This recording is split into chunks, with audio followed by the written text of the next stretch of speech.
Well, I lost the first set, and then I won the next two. Yeah, that's a good start. How did you turn it around after that, the end of the first set? Yeah, I mean, the first set, obviously, you know, Steph's one of the best players in the world.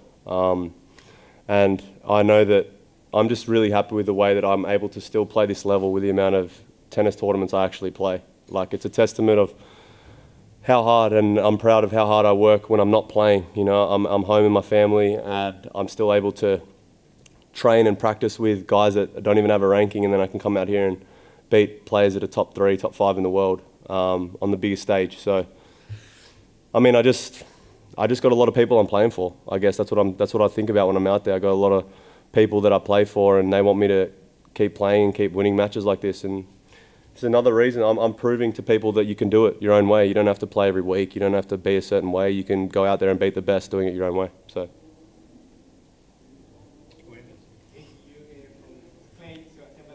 You're not going to sleep too much before the quarterfinals. It's game 6. Oh, don't talk to me about it. I'm nervous.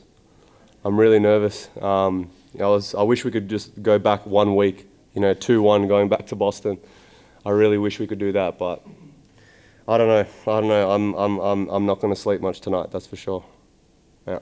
Can you just give me some comments about Serena Williams' comeback in Wimbledon? Yeah, I mean, it's great.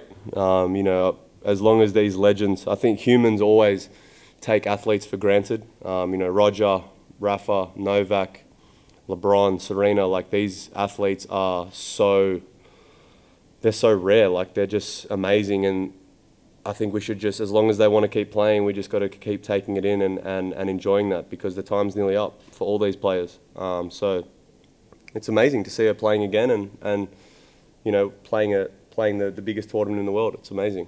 I think it's also, I'll add, I think it's a great example that every player should try and play Wimbledon rather than not play for the points. Like, I think as a kid you want to win Wimbledon, you want to play Wimbledon. Everyone that follows tennis knows what Wimbledon is, and people that even don't follow tennis knows what Wimbledon is. So I think that's a great example. Obviously, she's not worried about ranking, I understand, but everyone should be playing Wimbledon, I think, if they can.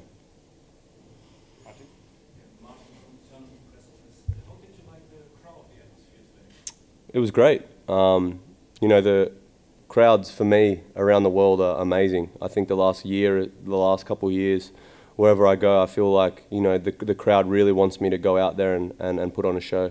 So, you know, obviously today when I call the supervisor and all that, they're making noises, but I know what they're coming to see. So.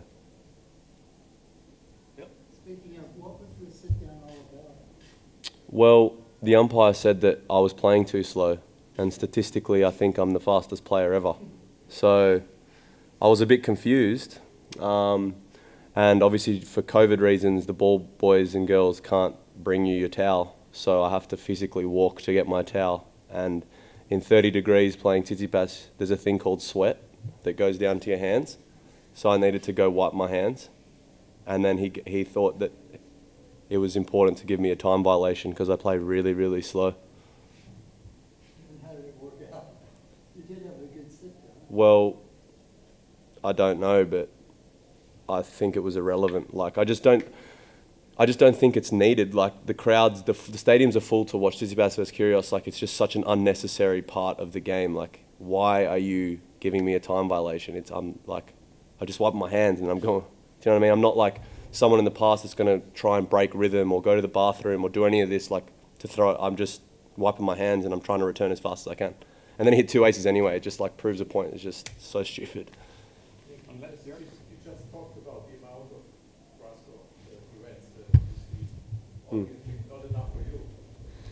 Well, there is enough for me, but I just think I give the example of, like, if, you know, European players can play clay court season all year round and finish like 70 in the world, and they don't even have to leave Europe, where an Australian player has to travel 6-7 months a year and not see his family, not see his friends. And I've played 5 events this year, and I'm like 50 in the world, and I have to travel. So if I had 6 grass court events in Australia, I would never leave the country. Like, I would never leave the country. Why would I leave the country? Like, I don't even know some of the people in the top 100. I'm being serious. Like, I don't know them. So. That's smart.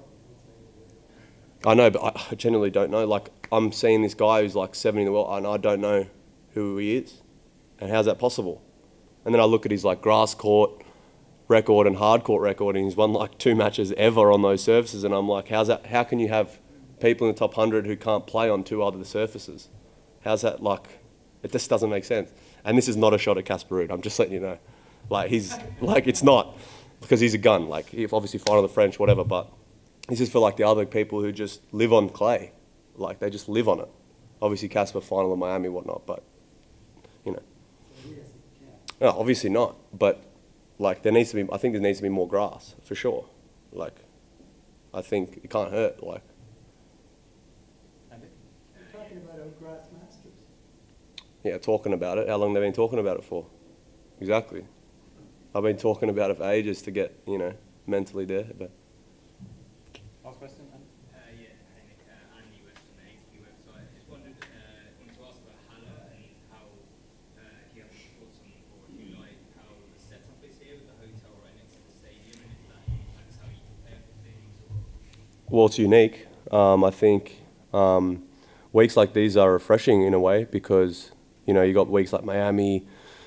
You know, such busy weeks all the time, it's really hard to like relax and just be like, you know, find that downtime. But weeks like this where you kind of just go back, you have your team, you go to like little nice dinners, there's not much to do, you just really enjoy the time, the greenery, the quietness, the stillness. So I like it.